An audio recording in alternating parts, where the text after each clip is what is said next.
This podcast is brought to you by Free Buddhist Audio, the Dharma for your life. Our work is funded entirely by donations from our generous listeners. If you would like to help us keep this free, make a contribution at freebuddhistaudio.com/donate. Thank you, and happy listening. What my talk is called tonight is A Solid Foundation, or subtitle might be Having Gained Stability, Reveal the Mystery. I really love that. Having gained stability, reveal the mystery. I'll just give a brief recap of the theme. So 7-Point Mind Training is a set of pithy practices with slogans that are designed to go in. They're designed to make us go like that and remember and jolt us. The slogans are meant to make us remember in the midst of our difficulty that there is a possibility to think the way a bodhisattva would think, and to respond in a way a bodhisattva would respond. And the idea is that we take all our negative emotions that come from greed, hatred, and delusion and are painful and difficult situations as our path, as our spiritual path, rather than thinking, oh, well, I need to get those over there out of the way, make it all nice over here so I can practice. The slogan we've had so far came from the text, when evil fills the world and its inhabitants, and the slogan was, turn adverse conditions into the path to enlightenment. So the mind training is a challenging practice, no doubt about it, and it assumes a certain level of practice and commitment already. So before we even get to train, before we even get to step foot onto the first training point, the text tells us first, train in the preliminaries. And that's the card you've got in front of you there. First, on one side of it says, first, train in the preliminaries. So a solid foundation. From the stability of the preliminaries, we can venture into the mystery of the 7-Point Mind Training practice. The text doesn't tell us exactly what the preliminaries are, but there's a lot of commentary on the 7-Point Mind Training. And all the commentaries agree that the preliminaries involve what's on the back of that card. So you'll find 4 points, sometimes called the 4 reminders, sometimes called the 4 thoughts that turn the mind, the 4 mind-turning reflections, a set of 4 contemplations that we're asked to do over and over again until they just become part of our thinking. They become a solid foundation for our life. They become part of the stability that we need so that we can reveal the mystery available to us in the 7-Point Mind Training. So it's not like we do them and then move up them like a ladder. It's not like that. The preliminaries are a baseline for approaching life. This stability is a steady and reliable basis for venturing into the challenging territory of the 7 points. So they are the preciousness of human life, impermanence and death, karma and its fruits, or you might see them phrased in slightly different ways.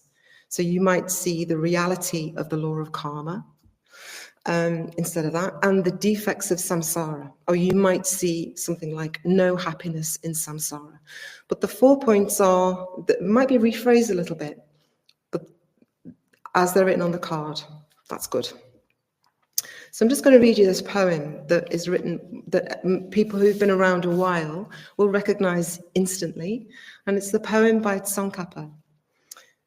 And it is kind of a summing up of the 4 points. It does lean more heavily towards the first 2, but you can read all of the points in the poem. The human body, at peace with itself, is more precious than the rarest gem. Cherish your body. It is yours this time only. The human form is one with difficulty. It is easy to lose. All worldly things are brief, like lightning in the sky. This life you must know as the tiny splash of a raindrop, a thing of beauty that disappears even as it comes into being. Therefore, set your goal. Make use of every day and night to achieve it.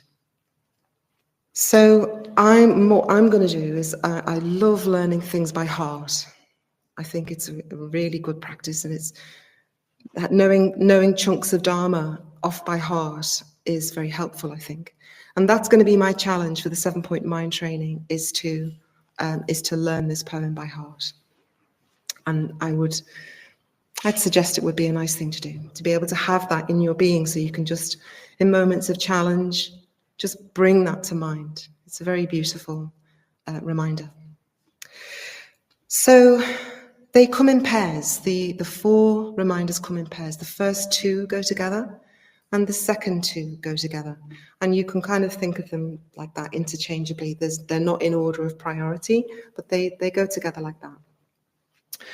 So I'm going to start off with this precious human life, the preciousness of human life. So somewhere in the training, I listened to a beautiful talk by Dharma Dinner did. Dharma Dinner is one of the order members who've been around the longest, and she was ordained quite a long time ago. And she's done a series of talks from the LBC on the mind training. And in the one on this, she says, she quotes this thing, and I don't know where it's from, maybe someone will know. This very place, meaning the body, this very place, the lotus paradise. This very body, the Buddha. If not here, where? If not us, who? And it kind of points to that to be a human being and to have a human life, that's our opportunity to become enlightened. That this is our opportunity to become a Buddha, which is our potential. All of us can become a Buddha. So the preciousness of human life, there's this, I'm going to tell the story of the turtle. Okay, so you know the story, that lots of people will know the story of the turtle, but it's such a good one, and you might not know it, so I'm going to tell it again. My daughter went to a Greek island last week, and she was telling me she could see turtles kind of coming up, taking a breath and coming down. And I thought, oh, that's what I'm going to be talking about next week. So there's this story around this theme. And the story imagines that the whole world is covered in water. It's covered in ocean. And in the ocean is a turtle swimming around. And on the surface of the water is a koit, like a ring, a wooden ring floating on the surface of the water. And so she's swimming around in the water, having a nice time. And once every 100 years, she comes up and she pops her head out of the water. And the traditional story says that it's as rare and as fortuitous for a human being to be born, for us to take human form, as it is for that turtle to pop its head up out of the water in the ring. So you can imagine how unlikely that would be, how rare that would be, to be swimming in the ocean for 100 years and pops its head out of the water and just happens to pop up with the ring around its neck. And that's how precious and rare a human life is described in some Buddhist traditions. But it's not just a human life. Now, what I'm going to do is I'm going to tell you, I'm going to give 3 lists, but I don't want you, please, my favor to Sangha Gita, please don't think about writing the lists down. I don't want you to write them down. I would really like for you to just listen and let them wash over you, and for you to think, ooh, that one, or ooh, that one, as it applies to you, where it comes up. And if you really want to know the list, just go to the talk and rewind it and pause it as we go along. And then you can have the list that way. But I'd really like you not to write it down, because I just like to listen. So the list, it's about being a human being, but the preciousness applies to having 8 freedoms, 10 endowments, and 3 kinds of faith. Okay. So to have these 8 freedoms, 10 endowments, and 3 kinds of faith, that is the preciousness of a human life. So the first 4 freedoms of the 8 freedoms are freedoms from 4 particular mental states. And those of you who know the Wheel of Life will recognize these mental states. A mental state of craving, hatred, not being interested in anything spiritual, and a lack of empathy. If you are free from them, then you have a precious human life. If you're free from those, from craving, hatred, not interested in anything spiritual, or lacking empathy, and you're a human being, wow, you've really got something. If you weren't born into a place that had no rule of law, or there was at war, it's described as being in a border tribe, or living amongst barbarians. If you're free from that and you've been born a human being, wow, that's an amazing, precious human life. If you're free from being born in a place where it's illegal to practice the Dharma, or where it's impossible to practice because people, it's just not, it can't happen because people just cannot see it being a way to have another religion other than the one that's normal. If you're born free from that, then you've really got freedom. You're free, precious human birth. If you're able to reflect on your actions because you're not physically or mentally impaired so that you can't reflect on your actions, if you're free from that, then that's a precious human life. And if you're free from a period where there's no Buddha, then that's the freedom. So these are the 8 freedoms. And so the 10 endowments mirror that.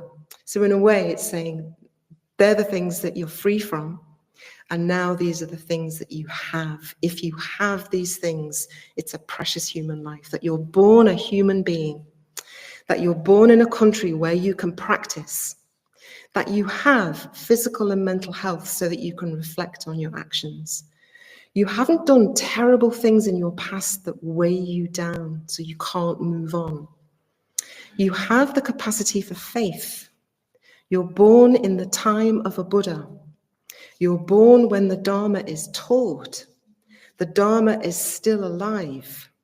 The Dharma is followed and practiced. And you have a teacher. You have a Sangha and spiritual friends. They are the 10 endowments that are so rare and precious that this is the preciousness of human life. So Bhante says, Sangharakshita, our teacher, says, if you've got them, you're 2/3 of the way there. If you've got those things that so many people in the world don't have, you're 2/3 of the way there. And that could give us real confidence that somehow we've managed to be born a human being with these 8 freedoms, these 10 endowments, and that can really cultivate gratitude and generosity because we have so much. I remember when a few years ago, I was sitting on, maybe it was Sangha night or it was something, but I was with a group, it might have been my Mitra group, in the library, and we were talking about being free to come to the Buddhist Center. And I just happened to say, well, we just take it for granted that we can come to the Buddhist Center. We take it for granted that we can come and meet and talk and, and practice the Dharma. And then about a month later, COVID hit, and we couldn't. And we could no longer come to the center. And everybody was like, oh my God, you said that. And it just was like, yeah, I did. The 3 types of faith. In realities, qualities, capacities. That means we see with these 3 types of faith, we can see this truth in the Dharma. We can admire people who are further along than us. And we can aspire towards enlightenment, a bit like what Viryananda was saying then, from now onwards until the attainment of enlightenment. He had that aspiration. So he had one of these 3 types of faith. This is extremely positive. If we have these, if we have the 8, even some of the 8 freedoms, some of the 10 endowments, and some of this type of faith, then this is incredibly positive. And that is it. So it's a very positive reflection. Having a human precious life on all of these freedoms and opportunities that we have. So the second one, impermanence and death. Sangharakshita Bhante says that The Dharma in one word is impermanence. That's the Dharma. Sum it all up in one word is impermanence. And so the reflection is to appreciate that then what happens is we reflect even more how precious our human birth is, because it won't last, because it's short. Sangharakshita said he looked down any tube train, and there might be one or two other people on that train who've found the Dharma. That's so precious. The human body at peace with itself is more precious than the rarest gem. Cherish your body. It is yours this time only. The human form is one with difficulty. It is easy to lose. So there are some traditional reflections on impermanence and death. Death is certain, but the time and the means are uncertain. The only thing of any use at the moment of our death is how much of the Dharma we have integrated into our being. So those three are the traditional reflections. That death is certain, but we don't know when it will be. And the only thing of any use at our death is how much Dharma we have practiced and we know. So in our groups tonight, or in our reflections this week, it might be good to think about what aspect of the Dharma would actually be most helpful to me in the moment of my death. And the Buddha said that this was a very strong reflection. So there is a tradition of monks, the monastic Sangha, who, when they go to bed at night, they turn their bowls upside down, and they fold away their robes really neatly, and they clean everything around, because they might not need them in the morning, because they might not be awake, it might not be alive in the morning when they so it's like a reflection. They don't assume, they don't take for granted that they will. In the Dhammapada, this fantastic book, which is the Buddha's pithy sayings, fantastic reflections, it says, "Those who know we are all heading for death will resolve their quarrels." Do we really know we're headed for death? If we have quarrels in our lives, that's something to reflect. Can we really live as if we really knew we were heading for death? Because of course we are. Have we made a will? Do we accumulate stuff that might have to be there for people who we leave behind? This is a very strong reflection, and we're Buddhists, so we don't shy away from this. This is part of our reflection as Buddhist practitioners, that we take seriously that we will die, and make it as easy as possible for people who are going to follow us. These reflections also include, of course, that the world is so beautiful. It's an incredibly positive reflection. This is where all the people that I love hang out. This is where they all are in this world. And to treat everything with that knowledge, to treat everything as fragile and precious, as a rare gem to be cherished.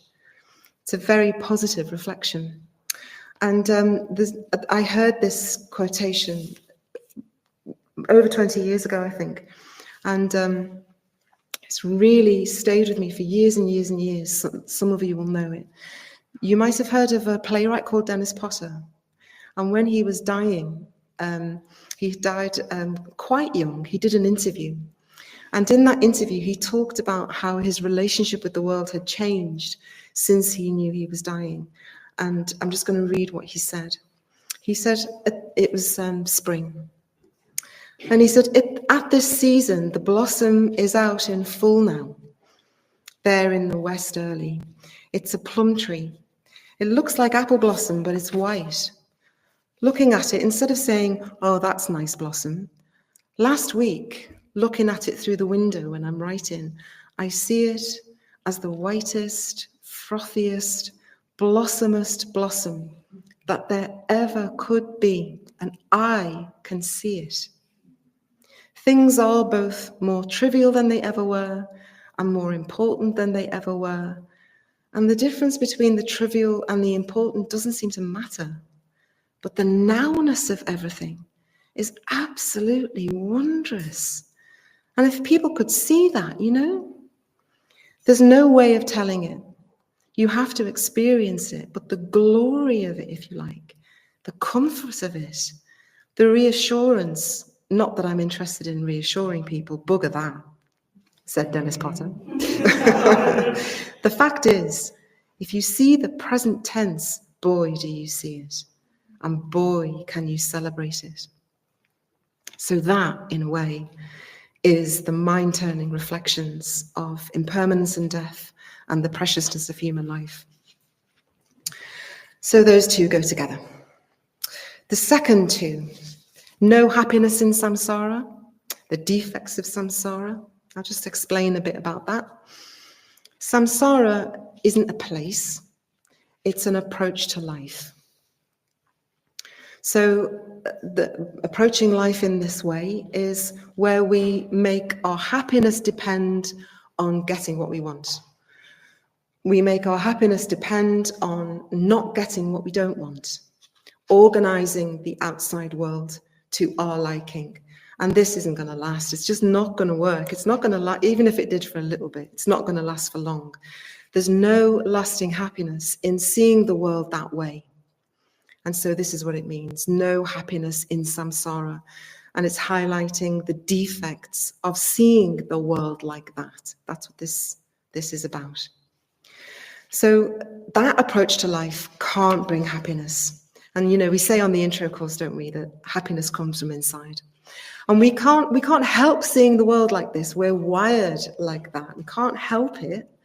We don't have much of a choice in seeing the world like that, because I think I make the big mistake of thinking there's a separate me in here and a separate you out there, and I can organize you all so that I can be happy. Of course, that can't work. But with practice, we can start to be more aware of the choice we have to step into the gaps in those moments and make choices that will lead to lasting happiness, not just a temporary fix. That does not mean that we don't enjoy this beautiful world. But if our happiness depends on having what we want from the world, when we want it, then we're destined to have a really miserable time. And even imagining if we got everything we want, the perfect place, the perfect weather, the perfect possessions, the perfect people, we're not necessarily going to have a nice time. It's not a given, is it? Because we all know that's true. And even if it was brilliant and lovely, it wouldn't last. And we're spiritual beings. We need more than that kind of worldly fix. We need something meaningful and connecting that's concerned with about the needs of others and about the well-being of others, not just on our own. Everybody needs that to a certain extent. And if we didn't have some of the freedoms and endowments of the precious human birth, then we may never be able to escape thinking that happiness can be found in samsara, in material worldly success and pleasure. This life you must know as the tiny splash of a raindrop, a thing that disappears even as it comes into being. Therefore, set your goal. And I suppose we have to decide on what we think setting our own goal is. And that's another thing to reflect on. What is it that we actually want from the world? What is it that we want? Do we want to get ourselves arranged so that we can be happy getting what we want all the time? Because if we do really seriously want that, then we can reflect on how that might not always work. And that's the defects of samsara. That's what it means. But be honest. And,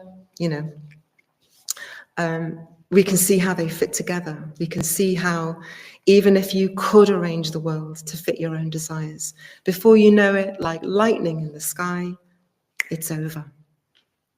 But there is also a great deal of suffering in samsara, in seeing the world in this way.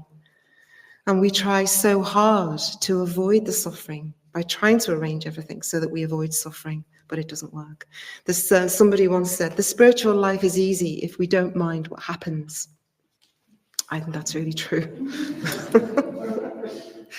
So by reflecting on this, the defects of samsara, we start to understand that there is another way.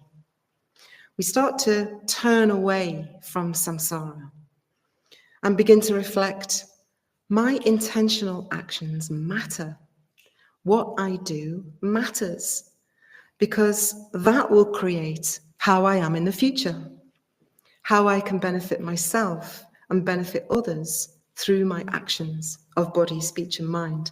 And if I can really see that I'm going to die, I have this precious life with its freedoms and opportunities, then I can set my goal and grow to my full potential, which, for lots of us might not be enlightenment. That might not be what our goal is. But whatever that goal is, be honest and set that goal and grow to hopefully our full potential. Therefore, set your goal and make use of every day and night to achieve it. So the last one, karma and its fruits, or the reality of the law of karma. So again, fantastic book, fantastic text, the Dhammapada. The first lines of the Dhammapada are, experiences are preceded by mind, produced by mind, led by mind. Led by mind, produced by mind. If one speaks or acts with an impure mind, suffering follows, even as the cartwheel follows the hoof of the ox, drawing the cart. Experiences are preceded by mind, led by mind, produced by mind. If one speaks or acts with a pure mind, happiness follows like a shadow that never departs. And, that really is summing up karma. How we choose to act in any given moment will either strengthen or weaken that particular habit of action, of body, speech, and mind, of generosity or meanness or friendliness or irritation. If we act from skillful, say, generous intentions, then that generous habit will become strengthened and we will become more generous and happy in the future. If we act from unskillful, say, dishonest intentions, then the dishonest habit will be strengthened and we'll become more dishonest, unhappy in the future. Just examples. So how we act now creates the person we'll be in the future. And that's karma. And we know this from our experience, don't we? We can look back and see how the choices we made in the past shaped, to an extent, the person that we are now. So what we do now will shape, to an extent, the person that we are in the future. If we really believed in the law of karma, then we wouldn't behave in lots of the ways that we do. We somehow think we're going to get away with this one. It's not like there's no one watching over us, is there? There's no God, there's no punishing God or rewarding God. It's down to us. So we think, no one's looking, I'll get away with it, but we never really do. Because the karma, we can't escape that. Our intentional actions will shape our future experience. Of course, not everything that happens to us is because of karma. There are other natural forces at work. The viruses, accidents. We're talking about intentional actions of body, speech, and mind. And it maybe happens so fast that we don't even notice it, but it's still intentional. The Buddha said, I am the owner of my karma, heir to my karma, born of my karma, related to my karma, abide supported by my karma. Whatever karma I shall do for good or ill, of that I shall be heir. So we really need to see that we can shape the course of our life. So in 10 years' time, hopefully I will be the heir of some really good karma that will, to an extent, shape my life the way I am in 10 years. I keep saying to an extent because karma isn't all of the forces at work in our life. There are other forces too. But it's a powerful law of the universe. So this is extremely positive and empowering. And it's really good to remember the teaching of karma vipaka. And that's what it means by karma and its fruits. So the fruits of our karmic action. So once we've made a decision to start following the precepts and to change and turn away from unskillful actions, the stream of our influence from the past is still flowing. It's still flowing. So those those actions will still bear fruit, even if we've stopped doing all that stuff. It still needs to bear fruit in the future. So, and that can be quite difficult to bear. That can be quite hard. We'll keep coming up against the fruits of our actions, of our past actions, which can be quite hard. So, for example, we might have always at work, we might have had a lovely, delicious gossip around, in the coffee when we're making our coffee. It might have been something that we used to really enjoy in the past, gossiping. And we suddenly think, God, actually, I want to stop doing that because it's really unskillful. So you make that decision to stop gossiping. And then the person who usually does it with you kind of falls out with you a bit. And it's quite painful to say, I don't want to do that anymore. And it's kind of, So this can be quite painful to experience, but it's extremely positive. And we just have to let that happen. We have to, I've written on my arm, I've had this for a few weeks now, and it's a reminder that sometimes things happen to me that are the results of things I've done in the past. And the way to work with that is to notice it, notice that it's painful, notice that it's got something to do with the way I used to be, and just go, bear it, just let it be. Bring lots of love, bring lots of kindness, lots of encouragement to yourself that you're doing really well, and not to worry too much about these things that we might rub up against in our life. We will come up against these fruits of our past actions. We do our best to be kind. Thoughts of hatred, thoughts of jealousy, thoughts of all kinds of horrible thoughts will arise in our mind. And at that point, it's karmically neutral. We can't help thoughts arising. It does not mean that we're a bad person. It does not mean that we are wrong. They're thoughts arising in our mind from past actions. And at that point, we can just go, there it is. There's that thought of hate again. I know that one. Yeah, just let that be there. Okay, right, it's arisen. Okay, it's there for a minute. It will pass. Okay, it's gone. And so we don't give ourselves a hard time because it's karmically neutral at that point. If we don't feed it, it will pass. Bring lots of kindness to that. It doesn't make us a horrible person. We have to take responsibility for it and make a decision not to add to that, not to add to the thought or fuel it or to go with it in any way. But if we bring lots of kindness and understanding to it, it will pass. And we will change, and they will eventually stop. So don't act on them. Don't dig the groove even deeper. Bring metta to them. These thoughts that arise, be truthful, be honest, be real about what's happening. Take responsibility, but don't feed them. They will happen. Set your goal and make use of every day and night to achieve it. So these 4, we reflect how precious and rare our human life is with its freedoms and opportunities. We reflect that life is short, which makes it even more precious. We have the benefit of faith, and meaning the benefit of confidence in where we're going. Faith as in confidence makes us realize that samsara is not all it's cracked up to be, and there is another way to live, which is to recognize and take responsibility for our actions and practice to become enlightened for the benefit of all beings. And these 4 preliminaries would be alone as a practice in themselves. But of course, they're the solid foundation for the mind training, which we're going to continue to explore over the coming weeks. So for our homework this week, reflecting on the reminders, reflect on which of them seems to be at the fore for you this week. See where they fit into your life. Can you think of examples for each one? And perhaps learn the poem. or maybe learn just a couple of lines out of the poem.